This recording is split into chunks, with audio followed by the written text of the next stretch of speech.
Assalamualaikum warahmatullahi wabarakatuh. Innal hamdalillah nahmaduhu wa nasta'inuhu wa nastaghfiruh wa na'udzu billahi min shururi anfusina wa min sayyiati a'malina. May yahdihillahu fala mudilla lahu wa may yudlil fala hadiya lahu. Asyhadu an la ilaha illallah wahdahu la syarika lah wa asyhadu anna Muhammadan abduhu wa rasuluh. Allahumma salli wa sallim ala sayyidina Muhammadin wa ala alihi wa ashabihi wa man tabi'ahum bi ihsanin ila yaumiddin. Faya ibadallah, usikum wa nafsi bitaqwallah wa ta'atihi la'allakum tuflihun. Wa qala Allah ta'ala fi kitabihil karim, a'udzu billahi minasy syaithanir rajim. يا أيها الذين آمنوا اتقوا الله حق تقاته ولا تموتن إلا وأنتم مسلمون. Hadirin jamaah Jumat yang dirahmati oleh Allah.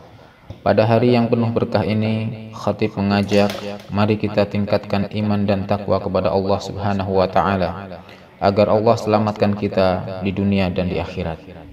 Selanjutnya berkaitan dengan tema khutbah hari ini, mari kita perhatikan firman Allah di dalam Al-Quran surat Al-Ankabut ayat 2 dan 3. A'udzu billahi minasyaitonir rajim. Ahasiban nasu ayyutraku ayyaqulu amanna wa hum la yuftanun. Apakah manusia itu mengira bahwa mereka dibiarkan saja mengatakan, kami telah beriman, sedang mereka tidak diuji lagi. وَلَقَدْ فَتَنَّا الَّذِينَ مِنْ قَبْلِهِمْ فَلَيَعْلَمَنَّ اللَّهُ الَّذِينَ صَدَقُوا وَلَيَعْلَمَنَّ الْكَاذِبِينَ. Dan sesungguhnya kami telah menguji orang-orang yang sebelum mereka, maka sesungguhnya Allah mengetahui orang-orang yang benar, dan sesungguhnya Dia mengetahui orang-orang yang dusta.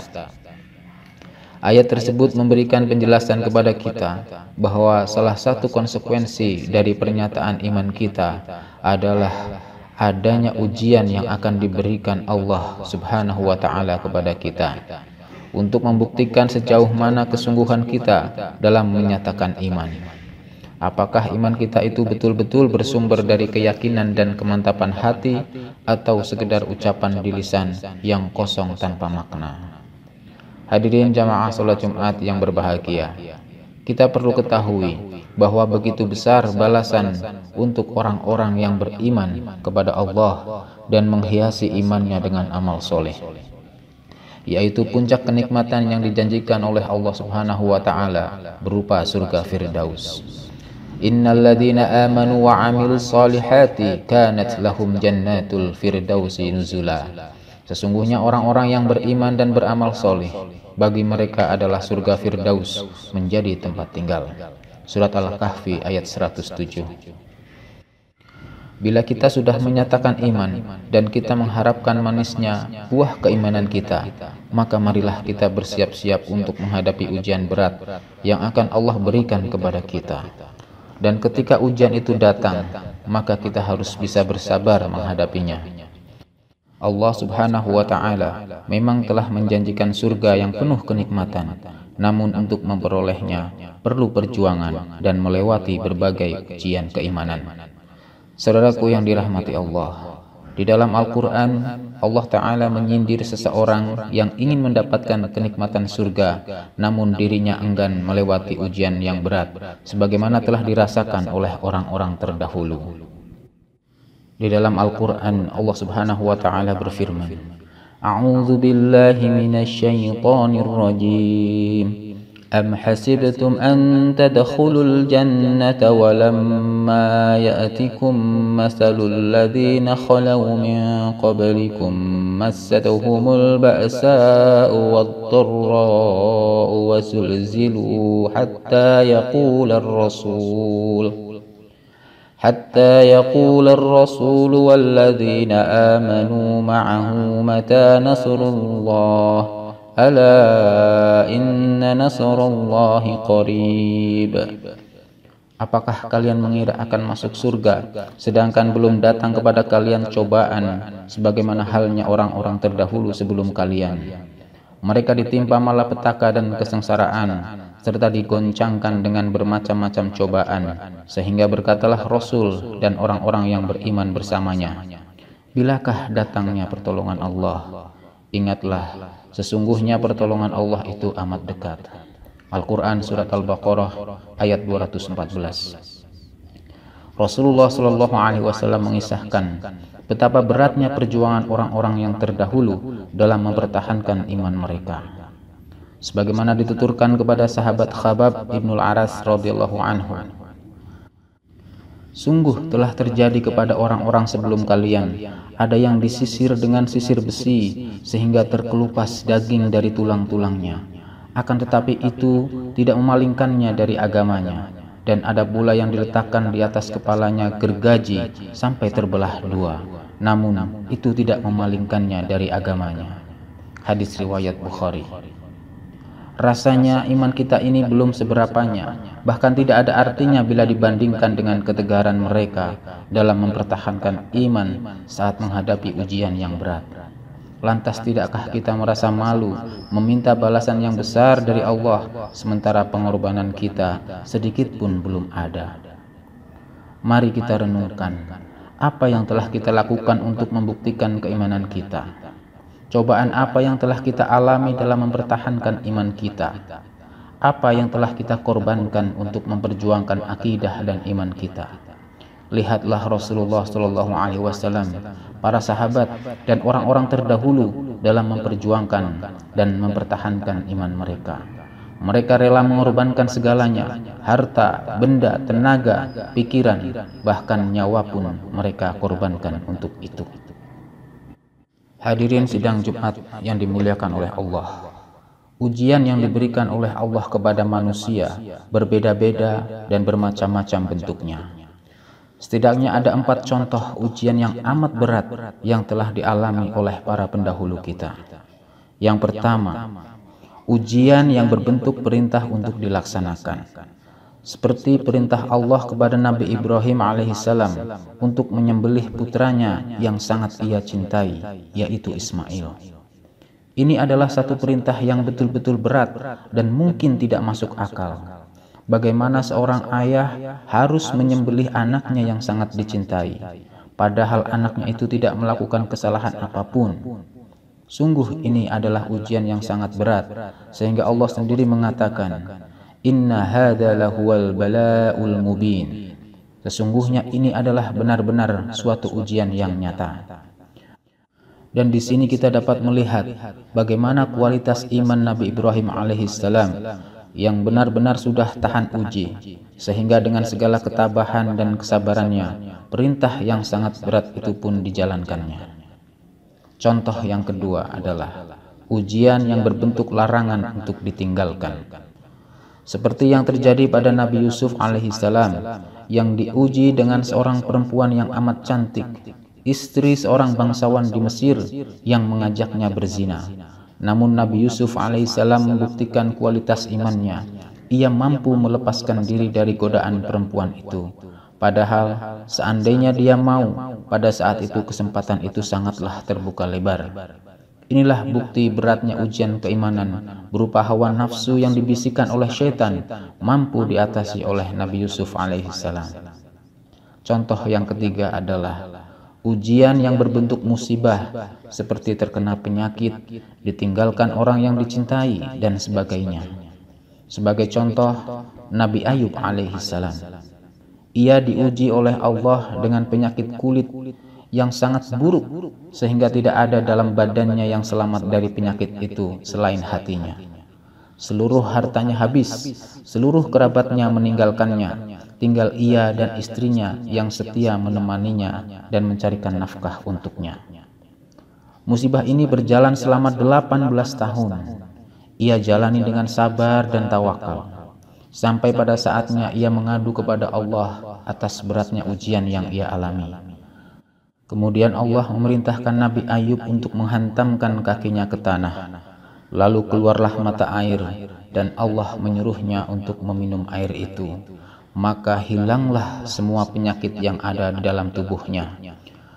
Begitulah ujian Allah kepada nabinya.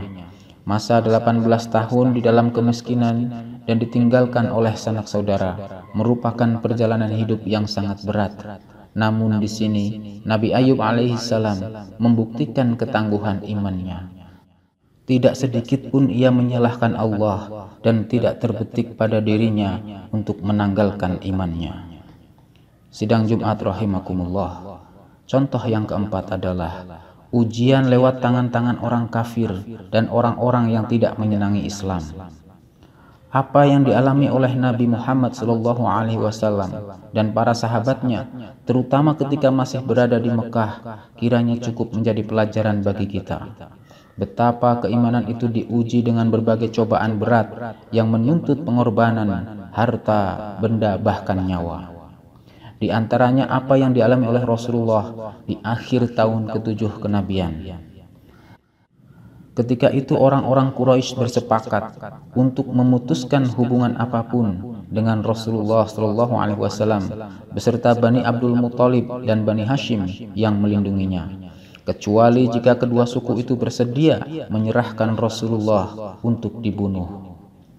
Rasulullah SAW bersama orang-orang yang membelanya terkurung selama 3 tahun. Mereka mengalami kelaparan dan penderitaan yang amat hebat. Juga apa yang dialami oleh para sahabat tidak kalah beratnya. Seperti apa yang dialami oleh Yasir dan istrinya Sumayyah. Mereka adalah 2 orang pertama yang syahid di jalan Allah ketika mempertahankan keislamannya. Juga Bilal bin Rabah yang dipaksa memakai baju besi, kemudian dijemur di padang pasir di bawah sengatan matahari, kemudian diarak oleh anak-anak kecil mengelilingi kota Mekah, dan Bilal hanya mengucapkan ahad, ahad.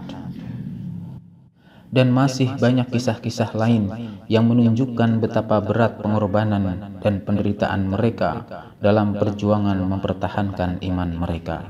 Namun penderitaan itu tidak sedikit pun melemahkan iman mereka. Hadirin jamaah salat Jumat yang dimuliakan Allah, sebagai seorang mukmin yang telah menyatakan iman kepada Allah, kita harus bersiap diri untuk menerima ujian darinya. Dan kita pun harus yakin bahwa ujian dari Allah itu adalah tanda kecintaan Allah kepada kita. Dan Allah tidak akan menguji hambanya di luar kemampuannya. Semoga kita semua senantiasa tabah dan sabar dalam menghadapi ujian yang akan dan mungkin sedang Allah ujikan kepada kita. Amin ya rabbal alamin.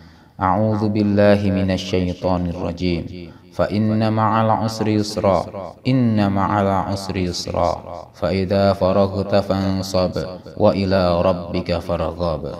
Barakallahu li wa lakum fil Qur'anil azim, wa nafa'ani wa iyyakum bima fihi minal ayati wa dzikril hakim. Aqulu qawli hadza wastaghfirullaha li wa lakum wa lisairil muslimina min kulli dhanbin fastaghfiruhu innahu huwal ghafurur rahim.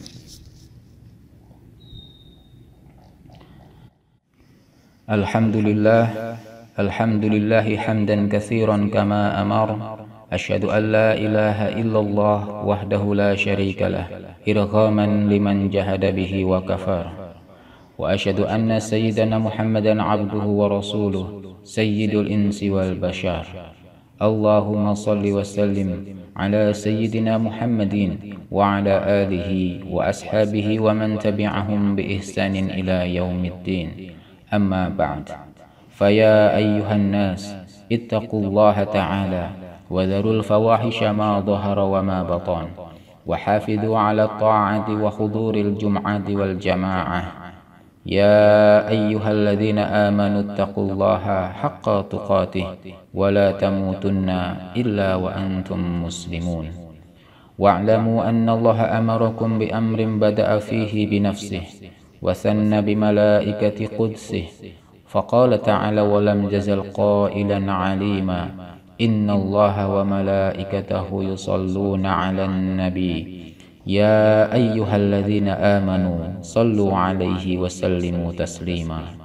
اللهم صل وسلم على سيدنا محمد وعلى آل سيدنا محمد كما صليت على سيدنا إبراهيم وعلى آل سيدنا إبراهيم fil alamin innaka hamidum majid.